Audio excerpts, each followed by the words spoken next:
आमल की कास्ती की जय, विष्णु भगवान की जय।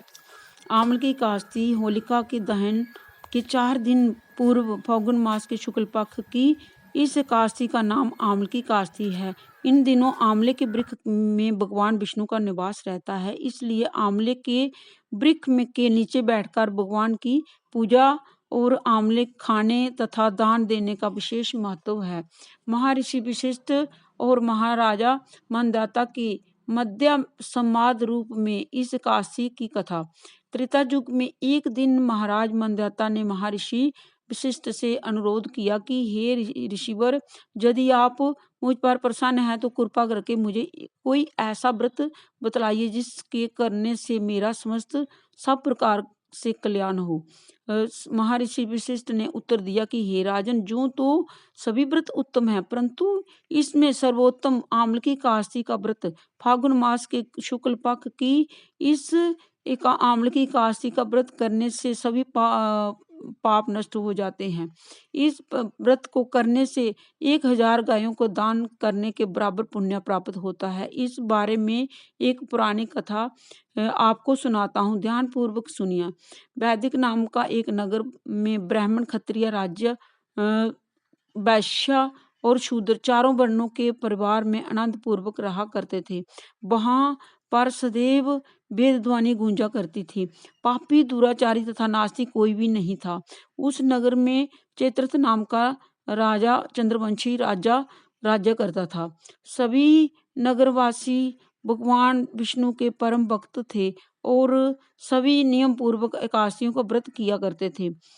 प्रत्येक वर्ष के समान फाल्गुन मास के शुक्ल पक्ष की आम्ल की कास्ती आई। उस दिन राजा, प्रजा तथा बाल वृद्ध सब ने हर्ष पूर्वक व्रत किया। राजा अपनी प्रजा के साथ मंदिर में जाकर कुंभ स्थापित करके धूप, दीप, नवेद, पंचरत्न आदि से आमली का पूजन करके इस प्रकार स्तुति करने लगे कि हे दात्री, आप ब्रह्मा जी से उत्पन्न हो और समस्त पापों का नाश करने वाले हो, अतः आपको नमस्कार है। अब आप मेरा अर्ध स्वीकार करें।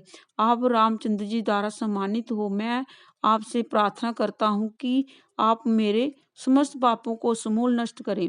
मंदिर में सबने रात्रि को जागरण किया। रात के समय वहां एक बहेलिया आया जो अत्यंत पापी और दुराचारी था। वह अपने कुटुंब का पालन करने के लिए जीव हिंसा किया करता था। उस दिन उसे कोई शिकार नहीं मिला, अतः निराहार रहना पड़ा। भूखा तथा प्यासा अत्यंत व्याकुल हो बहेलिया मंदिर के एक कोने में बैठ गया। विष्णु भगवान तथा एकादशी महत्व की कथा सुनने लगा। इस प्रकार अन्य मनुष्यों की भांति उसने भी सभी सारी रात जागरण में बिता दी। प्रातःकाल घर आकर उसने भोजन किया। कुछ देर बाद बहेलिया की मृत्यु हो गई। आम्ल की कास्ती का व्रत व जागरण करने से अगले जन्म में बहेलिया ने राजा विदुरथ के घर में जन्म लिया। उसका नाम वसुरथ रखा गया। युवा होने पर वह चितंगरी सेना तथा धन धान्य से युक्त होकर 10,000 ग्रामों का पालन करने लगा। वह तेज में सूरज के समान, कांति में चंद्रमा के समान, वीरता में विष्णु भगवान के समान और खेमा में पृथ्वी के समान था। वह अत्यंत धार्मिक, सत्यवादी, कर्मवीर, विष्णु भक्त राजा बना। प्रजा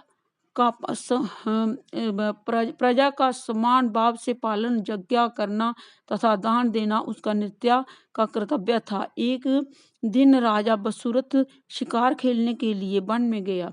देवयोग से वह मार्ग भूल गया और रात्रि हो जाने पर उसी वन में एक वृक्ष के नीचे सो गया।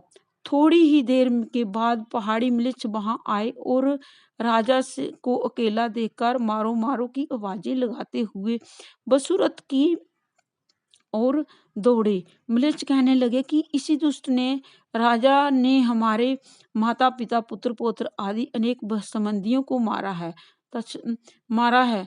तो ऐसा कहकर वे म्लेच्छ अस्त्रों शस्त्रों से प्रहार करने लगे। अनेक अस्त्र शस्त्र राजा के शरीर पर गिरते और नष्ट हो जाते। उनका भार पुष्पों के समान प्रतीत होने लगा।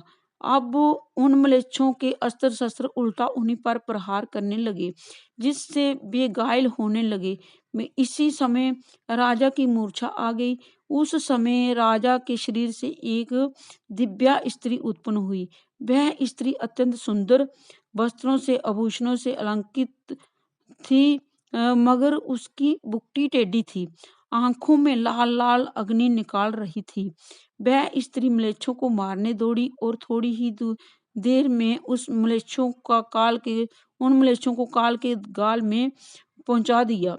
जब राजा सोकर उठा तो उन म्लेच्छों को मरा हुआ देखकर सोचने लगा कि इन शत्रुओं को किसने मारा।